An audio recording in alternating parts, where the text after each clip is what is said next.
ખોરાકમાં ભેળસેળની રાજકોટ મહાનગરપાલિકા ખૂબ મોટા પાયે કડક હાથે એક આની વિરુદ્ધની એન્ટી ડ્રાઈવ લેવા જઈ રહી છે.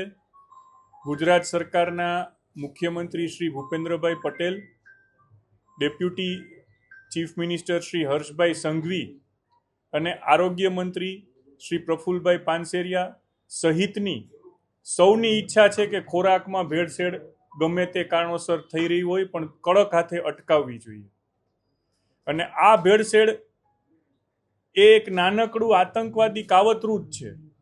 વેપારીઓ સમજણમાં કે અણસમજણમાં ક્યાંક પોતાના વધારે નફા માટે દરેક કુટુંબના નાના બાળકથી લઈ અને અત્યંત વૃદ્ધ પરિવારના વ્યક્તિ સુધીનું મારા તમારા સૌ ઉપર આ એટેક છે. અને આને રાજકોટ મ્યુનિસિપલ કોર્પોરેશનને ખૂબ ગંભીરતાથી લીધો છે.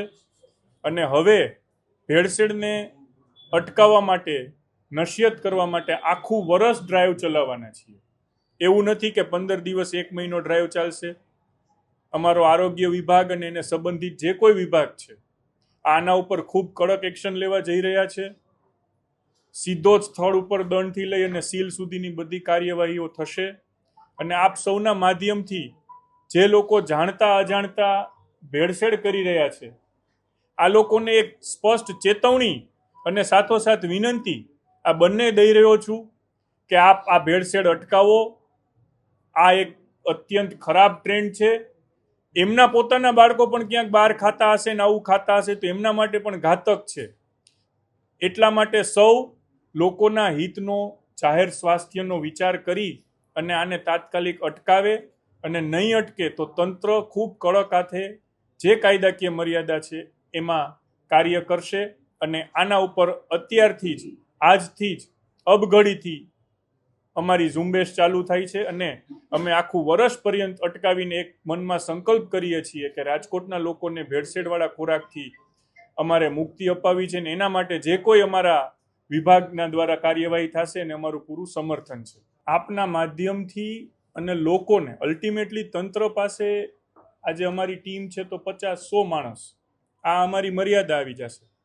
કાયદાથી પણ બંધાયેલા છે. કોઈ પણ જઈને હું કે તમે જઈને રેડ કરી શકતા નથી. એના ક્વોલિફાઈડ પર્સન જ રેડ કરે છે. આવી ઘટનાઓ ધ્યાનમાં આવે તો બહોળા પ્રમાણમાં અમને માહિતી મળે એટલે અમે એક્શન લેવા માટે કટિબદ્ધ છીએ. લોકોને પણ અપીલ છે કે તમારા ધ્યાનમાં આવે તો ફોટોગ્રાફી કરીને અમને મોકલી દો.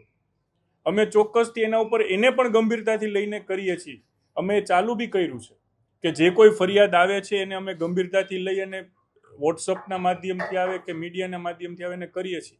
આપ સૌના ધ્યાનમાં પણ આવું આવે તો કહેજો, કંપનીના નામ જો કહેજો અને જે કંઈ છે કહેજો. અત્યારે કાયદા જે છે એને ધ્યાનમાં લઈને જ કરવું પડશે. રજૂઆતો ઘણી બધી થઈ છે. રાજ્ય સરકાર પણ કાયદો વધારે કડક બનાવવાની દિશામાં અગ્રેસર થઈ છે. પરંતુ એ પરવ્યુ રાજ્ય સરકારનો છે. અમારી જવાબદારી કોર્પોરેશનની છે. તો કોર્પોરેશનમાં અમારી પાસે જેટલા પાવર છે એટલું અમે મેક્સિમમ કરીએ છીએ. અને અમારી પાસે અત્યારે પણ પાવર તો પર્યાપ્ત છે એવું મને જોયા પછી લાગે છે. ક્યાંક તૂટી